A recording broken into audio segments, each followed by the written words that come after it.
예루살렘에 있는 교회에 큰 박해가 시작되자 빌립 집사는 사마리아 성에 내려가서 사람들에게 그리스도를 전했습니다. 빌립 집사는 그들에게 말로만 전도하지 않고 하나님 나라의 표적을 보여주었습니다. 많은 사람에게 붙었던 더러운 귀신들이 크게 소리 지르며 나가고 또 많은 중풍병자와 못 걷는 사람이 나왔습니다. 그랬더니 사마리아 사람들이 한 마음으로 빌립 집사가 하는 말에 귀를 기울였고 그들은 하나님 나라와 예수 그리스도를 믿고 남녀가 다 세례를 받았습니다. 그 성에 큰 기쁨이 있었습니다. 이렇게 사마리아에 큰 부흥이 일어나고 있을 때 주의 사자가 빌립에게 말씀하셨습니다. 일어나서 남쪽으로 향하여 예루살렘에서 가사로 내려가는 길까지 가라. 그 길은 유대 광야입니다. 지금 사마리아에 엄청난 기적이 일어나고 있습니다. 수많은 사람이 예수 그리스도를 믿고 회개하고 세례를 받고 있습니다. 사마리아에서 빌립의 인기는 절정입니다. 사마리아 사람들이 한마음으로 빌립이 하는 말을 따르고 있습니다. 그런데 느닷없이 사람도 없는 황량한 사막으로 내려가라니요. 참으로 이해할 수 없는 명령입니다. 하지만 빌립은 이 말씀에 즉각 순종했습니다. 그는 한창 부흥이 일어나고 있는 사마리아를 뒤로 한 채 황량한 사막으로 내려갔습니다. 그는 묻지도 따지지도 않았습니다. 빌립은 묵묵히 주의 사자의 말씀에 순종했습니다. 그럼 이것이 진정한 순종입니다. 이해가 돼서 내려간 것 아닙니다. 납득이 돼서 사막으로 내려간 것 아닙니다. 주의 사자가 성령이 빌립에게 사막으로 내려가라고 하니까 그냥 사막으로 내려간 것입니다. 아브라함은 메소포타미아의 남부 갈대아 지방의 우르에서 태어나서 그곳에서 75년을 살았습니다. 우르는 매우 화려하고 부유한 곳이었습니다. 그의 아버지 데라는 우상 숭배자였습니다. 아브라함도 그곳에서 아버지를 따라서 우상을 섬기며 75년을 살았습니다. 그런데 아브라함 나이 75세에 하나님의 부르심을 받습니다. 너는 너희 고향과 친척과 아버지 집을 떠나 내가 내게 보여줄 땅으로 가라. 내가 너로 큰 민족을 이루고 내게 복을 주어 네 이름을 창대하게 하리니 너는 복이 될지라. 너를 축복하는 자에게는 내가 복을 내리고 너를 저주하는 자에게는 내가 저주하리니 땅의 모든 족속이 너로 말미암아 복을 얻을 것이라. 75세가 된 노인이 평생을 산 고향 땅을 떠나서 낯선 땅으로 이민을 간다는 것, 이런 거 한번 상상해 보십시오. 엄청난 모험이 아닐 수 없습니다. 하지만 아브라함은 그 하나님의 부르심에 순종해서 그 부유한 곳이 우르를 떠났습니다. 하나님 말씀이 이해가 돼서 고향을 떠난 것이 아닙니다. 어디로 갈지 알고서 떠난 것도 아닙니다. 어디로 갈지조차 알지 못했지만 하나님께서 우상의 도시를 떠나라고 하니까 그냥 거기에 순종한 겁니다. 히브리서 11장 8절에 보면 이렇게 기록되어 있습니다. 믿음으로 아브라함은 부르심을 받았을 때에 순종하여 장래의 유업으로 받을 땅에 나아갈새 갈 바를 알지 못하고 나아갔으며. 여러분 따르셔야 합니다. 갈 바를 알지 못하고 나아갔으며. 여러분 아브라함의 순종이 위대한 점이 바로 이것입니다. 아브라함이 미리 계획을 다 세워놓고 내가 이 우르를 떠나서 가나안 땅에 가서 무슨 일을 해서 먹고 살고 어디에서 무슨 땅을 사고 무슨 사업을 해야겠다 장황하게 계획을 세우고 나간 것이 아닙니다. 어디로 갈지조차 알지 못한 채 하나님이 그 우르를 떠나라고 하니까 우상의 도시를 떠난 것입니다. 여러분 알고 순종하는 데는 믿음이 필요 없습니다. 모르지만 순종하려고 할 때 믿음이 필요한 것입니다. 또 하나님께서 어느 날 아브라함에게 말씀하십니다. 네 아들 네 사랑하는 독자 이삭을 데리고 모리아 땅으로 가서 내가 내게 일러준 한 산 거기서 그를 번제로 드리라. 여러분 이건 정말 말도 안 되는 요구입니다. 이삭은 아브라함이 100세에 낳은 외아들입니다. 그런데 그 아들을 번제로 하나님께 바치라는 겁니다. 번제는 제물을 칼로 각을 떠서 그 전체를 불로 태워서 드리는 제사입니다. 여러분 눈에 넣어도 아프지 않은 그 아들을 어떻게 여러 조각으로 다 자르고 또 그 전체를 불로 태워서 하나님 앞에 제물로 드립니까?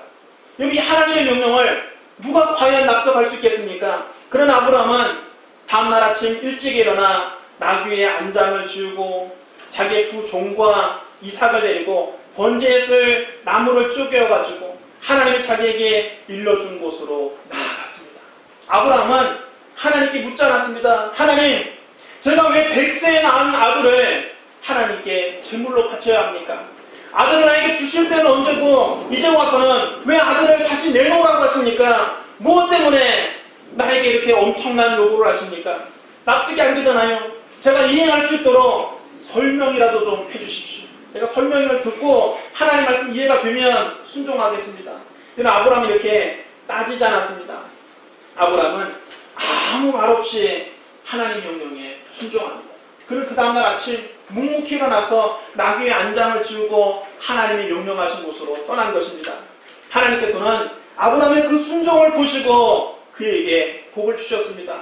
아브라함이 이삭을 묶어서 제단 위에 올려놓고 칼로 자기 아들의 목을 찌르려고 할 때 하나님께서 다급하게 아브라함을 부르십니다. 아브라함아, 아브라함아, 그 아이에게 네 손을 대지 말라. 그에게 아무 일도 하지 말라. 네가 네 아들, 네 독자까지라도 내게 아끼지 아니하였으니 내가 이제야 네가 하나님을 경외하는 줄 아노라.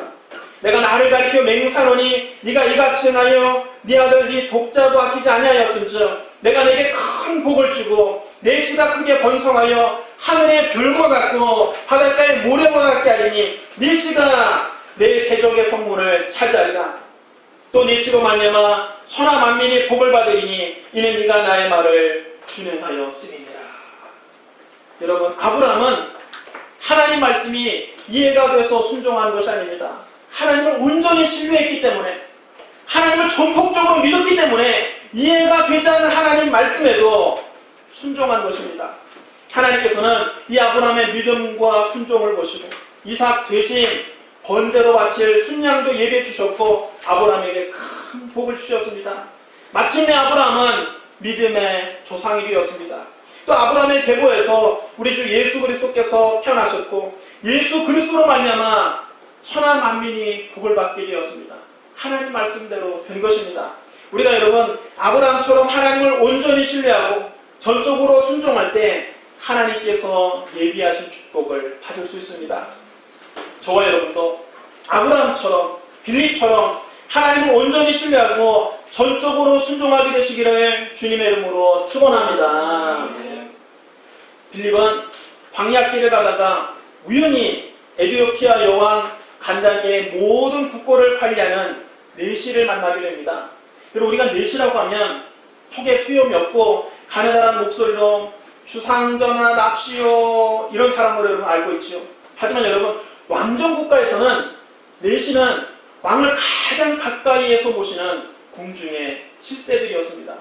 내시들 가운데에는 왕을 실질적으로 움직이는 실력자들이 많았습니다. 때로는 왕을 독살하기도 하고 새로운 왕을 세우기도 합니다. 내시들에게 밑보였다가는 왕도 언제 죽을지 모릅니다. 오늘날에도 여러분 청와대 비서실장은 장관급입니다. 파워는 장관 이상입니다. 어떤 비서실장은 때로는 총리보다 파워가 셀 때가 있습니다. 이 에티오피아 내시도 국고를 총괄하는 고관 중에 고관이었습니다. 여러분 오늘날 우리나라로 치면 기획재정부 장관, 곧 경제부총리에 해당하는 인물입니다. 하나님께서 에티오피아에도 예수 그리스도의 복음이 전파되게 하려고 빌립과 에티오피아 내시를 만나게 하신 것입니다. 그럼 여러분 빌립이 유대 광야에서 에티오피아 내시를 만난 것은 결코 우연이 아닙니다. 하나님이 내시를 만나게 하시려고 빌립에게 그 사마리아를 뒤로하고 유대 광야로 가라고 했던 것입니다. 여러분 그것은 하나님의 섭리였습니다. 여러분 우리의 인생에서 벌어지는 모든 일에 우연이란 없습니다. 모든 일의 배후에는 보이지 않는 하나님의 손길이 있습니다. 사사시대에 이스라엘에 큰 흉년이 들었습니다. 그때 엘리멜렉이라고 하는 사람이 그의 아내 나오미와 두 아들 말론과 기론을 데리고 고향 베들레헴을 떠나서 모압으로 이민을 갔습니다. 그들은 인생 역전을 꿈꾸며 약속의 땅을 버리고 이방 땅으로 간 것입니다. 하나님을 떠나서 세상으로 나아간 것입니다. 그 결과는 비참했습니다. 그들이 모압으로 이주한 지 얼마 못 돼서 엘리멜렉은 죽고 그의 아내 나오미와 두 아들만 남게 됩니다. 그 두 아들은 장성에서 모두 모압 여자와 결혼했는데 그 하나의 이름은 오르바이어, 하나의 이름은 루시였습니다. 그런데 그들이 그 모압 땅에서 산 지 한 10년쯤 되었을 때 말론과 기럨마저 죽게 됩니다. 나오미는 하나님을 떠나서 세상으로 나갔다가 남편과 자식을 모두 잃은 채 홀로 남게 되고 말았습니다. 이것이 여러분 하나님을 떠난 인간의 실존입니다. 그들은 인생을 역전시켜 보겠다고 하나님 주신 땅을 버리고 이방 땅에 정착했습니다. 그런데 그 결과는 오히려 가진 모든 것을 다 잃게 되었고 빈손이 되었습니다. 심지어는 남편도 잃고 두 아들도 잃고 과부가 되고 말았습니다. 그로부터 얼마 후에 나오미는 하나님께서 자기 백성들을 축복하셔서 고향 땅에 큰 풍년이 들었다는 소식을 듣게 되었습니다. 하나님께서 주신 땅에 흉년이 들었어도 조금만 참고 기다릴 것을 그것을 참지 못하고 좀 고난이 닥친다고 해서 믿음을 버리고 신앙을 버리고 하나님 없는 곳으로 간 것을 너무나 후회하게 되었습니다. 나오미가 자기 가슴을 치면서 후회했습니다. 나오미는 약속의 땅으로 다시 돌아가기로 결심합니다. 도저히 여기서는 못 살겠다. 하나님 없이 살려고 하다가 내 인생이 어떻게 되었느냐. 난 다시 약속의 땅으로 돌아가야 되겠다. 하나님을 믿는 신앙의 땅으로 돌아가야 되겠다. 결심했습니다. 그런데 결혼한 지 얼마 안 돼서 자식도 없이 과부가 된 자기의 두 며느리가 나오미를 따라오려고 합니다. 나오미는 그 두 며느리에게 친정으로 돌아가라고 간곡히 타일렀습니다. 얘들아, 너희가 나를 따라와도 아무 소용이 없다. 나는 이제 남편도 없고 또 너희들을 돌봐줄 다른 아들도 없구나. 하나님께서 너희에게 상처를 주어서 나를 벌하시니 내 마음이 너무 아프다. 나만 벌을 받았으면 차라리 좋았을 것을 나 때문에 너희까지 벌을 받고 너희가 이렇게 젊어서 과부가 되게 다 내 탓인 것 같아. 내 마음이 너무 아프구나. 그러니 너희는 다 친정으로 돌아가거라.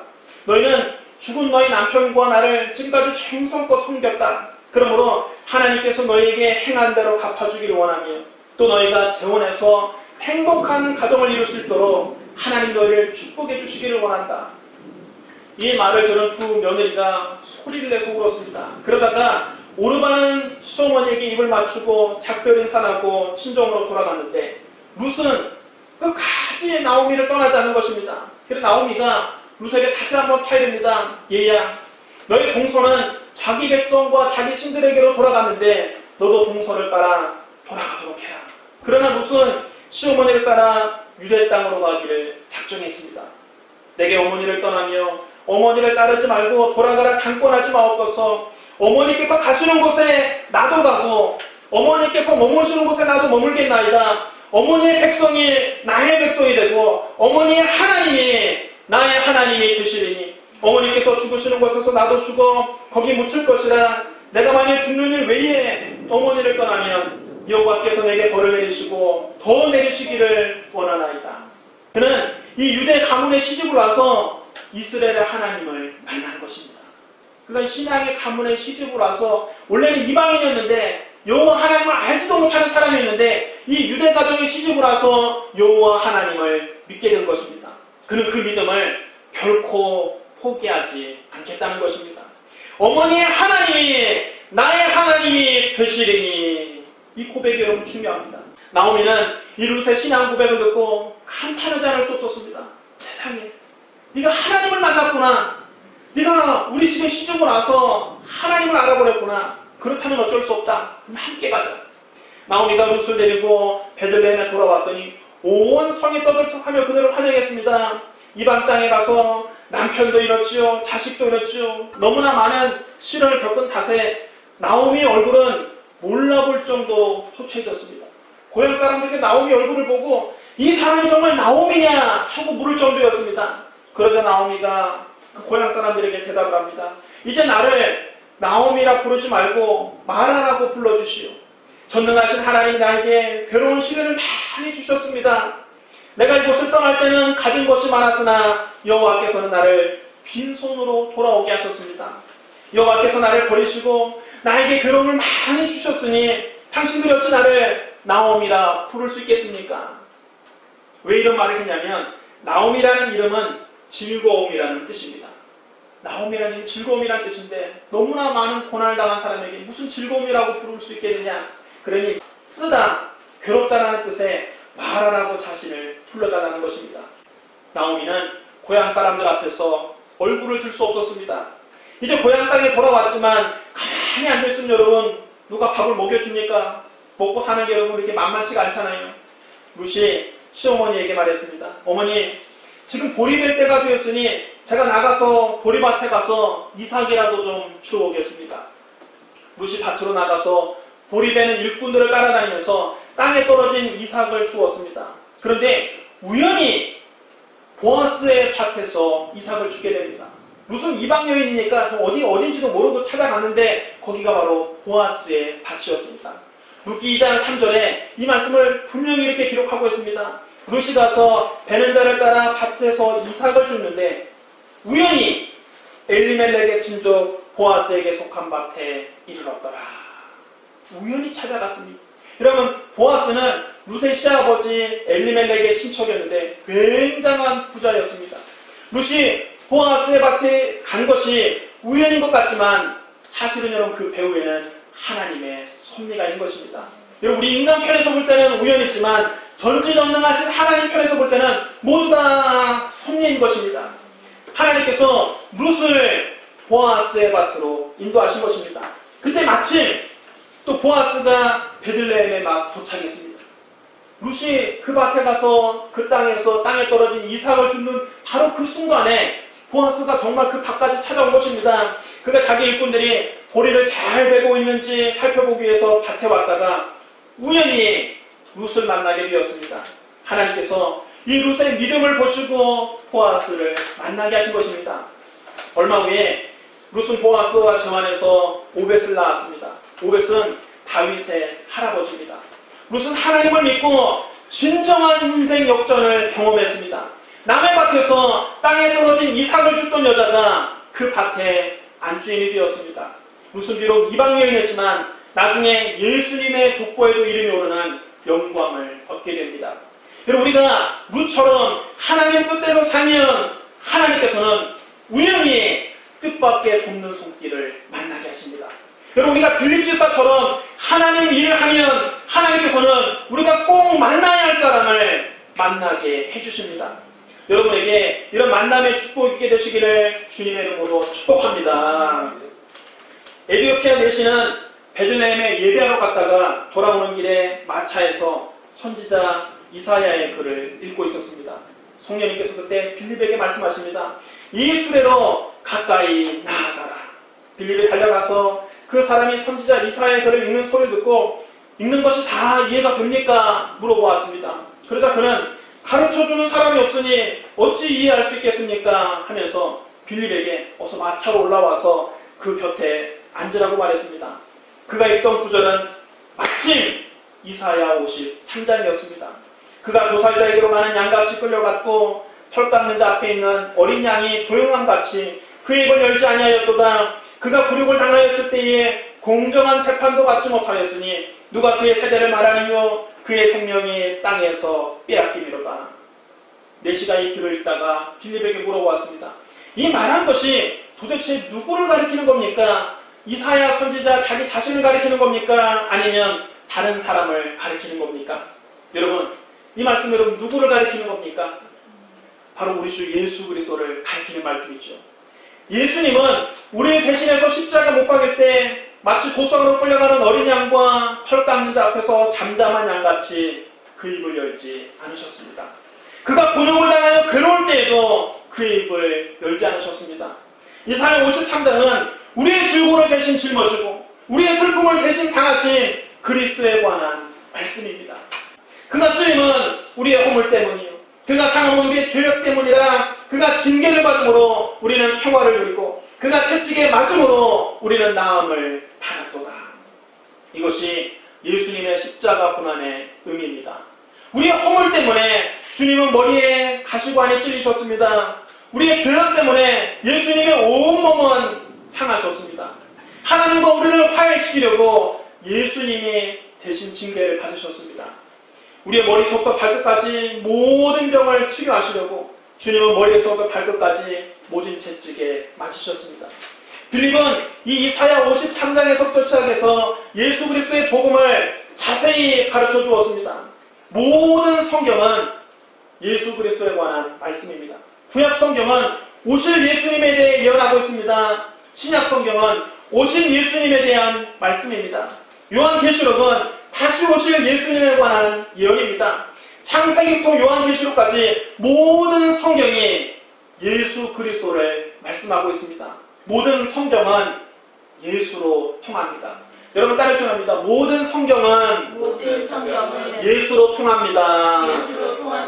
성경의 중심에는 예수 그리스도가 계십니다. 예수님께서 친히 말씀하셨습니다. 너희가 성경에서 영상을 얻는 줄 생각하고 성경을 연구하거니와 이 성경이 곧 내게 대하여 증언하는 것이니라.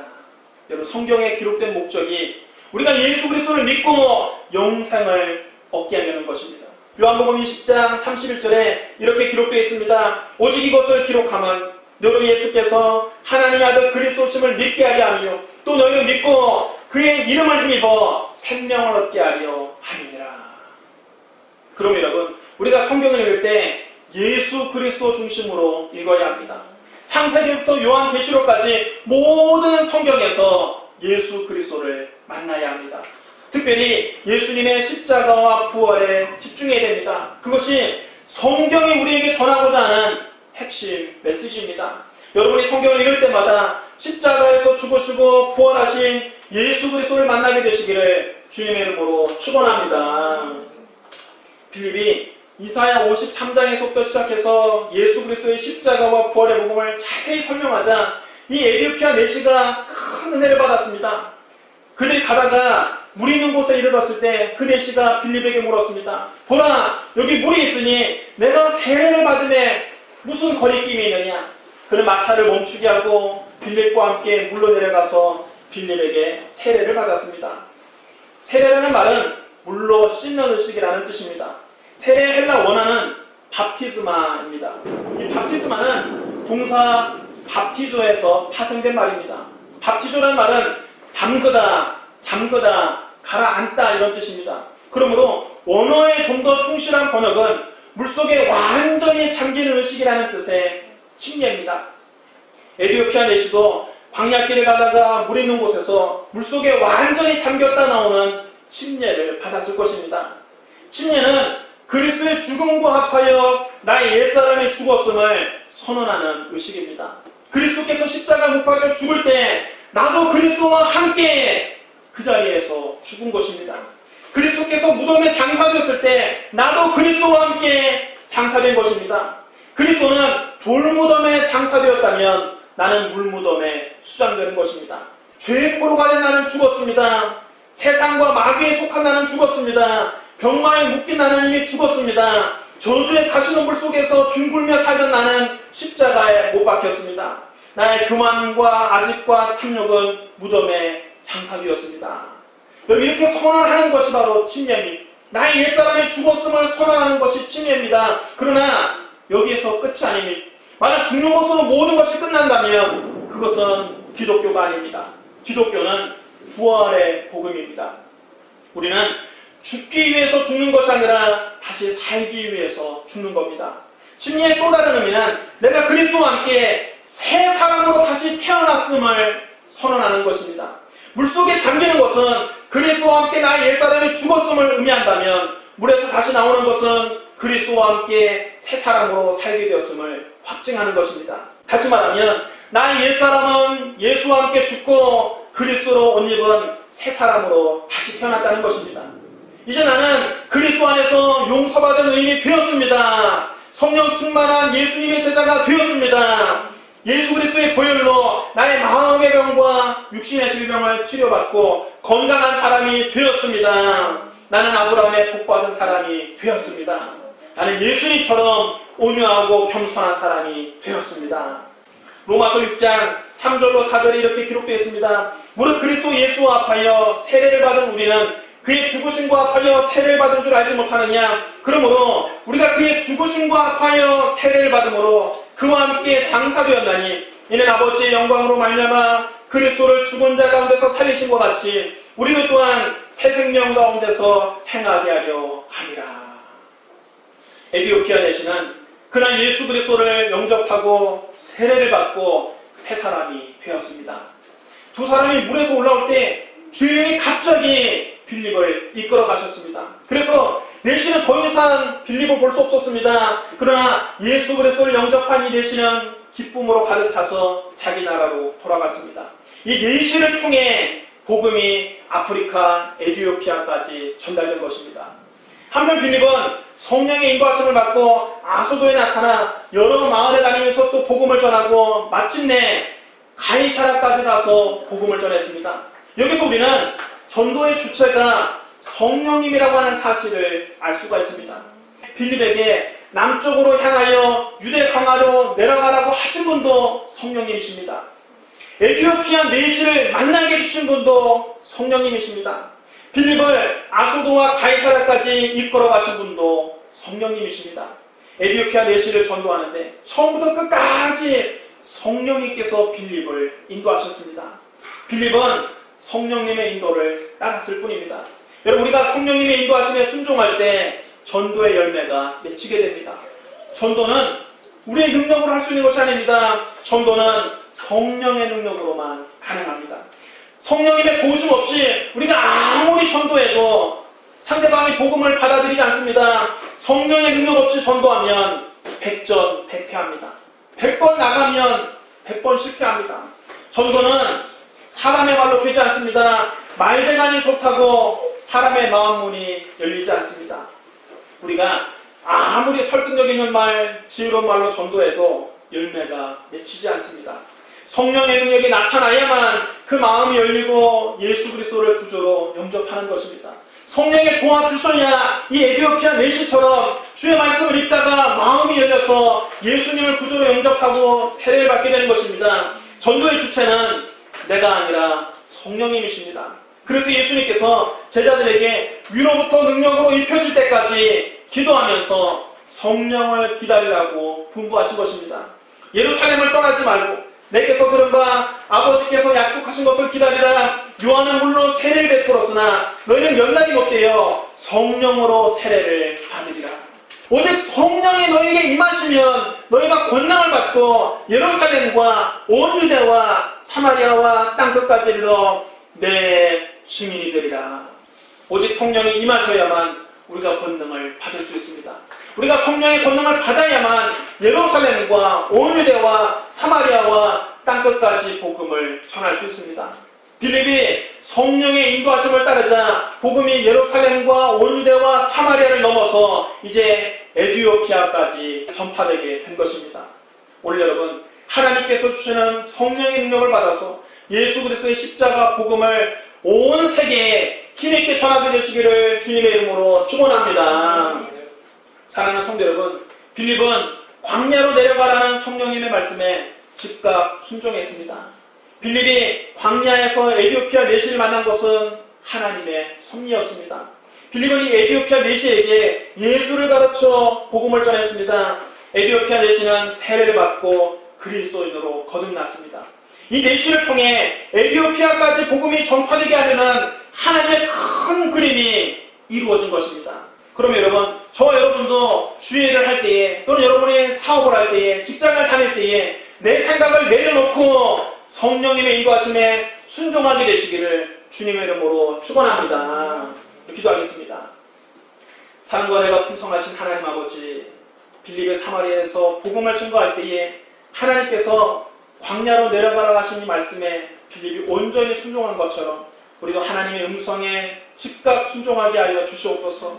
내 생각으로는 이해가 되지 않는다 할지라도, 내 상식에 맞지 않는다 할지라도, 내 경험적으로 볼 때 말이 안 된다 할지라도 하나님이 명령하시면 그 명령에 온전히 순종할 수 있는 믿음을 허락하여 주시옵소서. 주의 말씀에 순종함으로 주님이 이루고자 하시는 뜻을 우리를 통해서 이루어지게 하여 주시옵소서. 주의 우리를 주의 도구로 사용하여 주옵소서. 예수님 이름으로 감사하며 기도드리옵나이다. 아멘.